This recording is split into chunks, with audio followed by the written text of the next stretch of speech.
Good evening. I'm used to talking to you in the morning, but my schedule got mixed around today, and so it's an evening email night.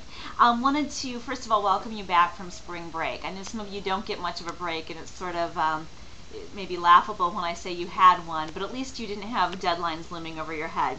Couple things as you return. Please do check out your drop boxes or the places that you put your assignments. I always call them drop boxes, it's just my lingo, to see the assignment feedback I've given you on your last paper.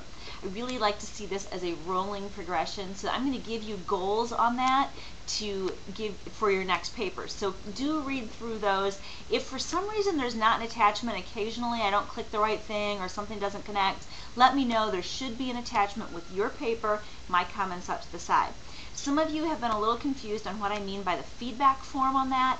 What it should have is a paper that has a whole form that you fill out, and then there's a teacher evaluation. I don't know if you can see this or not, probably not, that looks like a chart, and it has 2 questions at the bottom.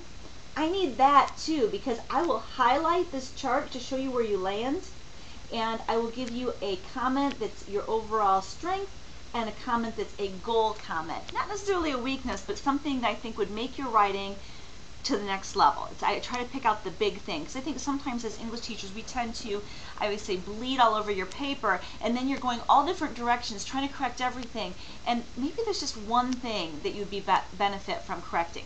Okay, so needed to show you that. This is all retrospective stuff. Everything should be graded and caught up in your grade book. If it's not, feel free to let me know. Then, because I didn't take the week off. Okay, so now we have for March 12th through 18th, we're looking at the illustration essay. We started this before spring break with just a grammar exercise and APA stuff, just kind of stuff that's out there.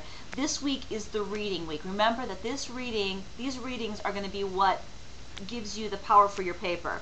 And because we are kind of stepping it up a little, you have to have more than one source for this paper. So you want to try to find connections between your readings, and I think you'll find them pretty obvious. Some of them are very well connected and even overlapping. Sometimes they contradict, and that's another way to handle the readings. So we're working a little bit on synthesis. It means taking one thing and another thing and showing how they're interconnected. And of course, you're part of that synthesis. In fact, I like to think of where the hands connect here as your voice. So you're bringing this and this together and showing how they work as an argument that you're creating then as an original argument. And so you're reading this week and just responding in the discussion board. Try to keep your discussions thought-provoking. Even ask questions, wonder about things, extend. Don't just summarize the sources, but give your response. Like, I'll give an example. After reading Amy Tan's essay, I was reminded of, fill in the blank.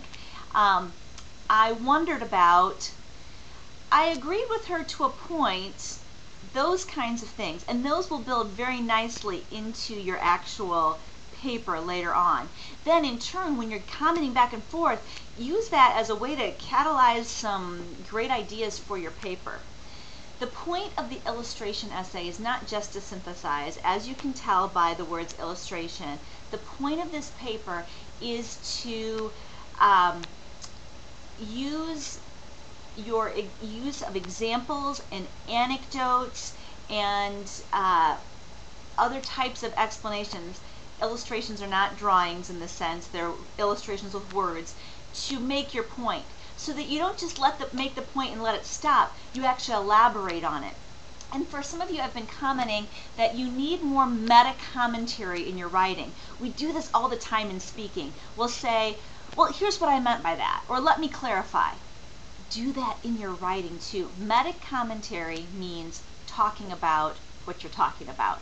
And you need that stuff in there to make your ideas glue. You don't just throw a quote out there, you say, here's what this quote is saying, and here's how it feeds into my argument. You may not be quite as direct as how I'm saying it right now, but you could be if that's your writing style.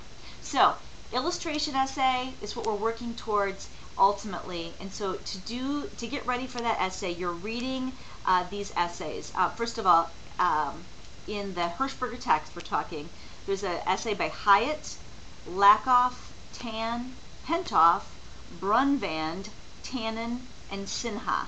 Those 7 essays. You're going to choose at least 2 of them, but don't feel tempted or pressured to do more than 2. To synthesize an argument, and you're going to use illustrations and examples to drive that argument home. If you have questions about this assignment, please first look in your course content, but always feel free to ask me further questions. And I look forward to hearing more about your readings in your discussion board posts. Have a great week.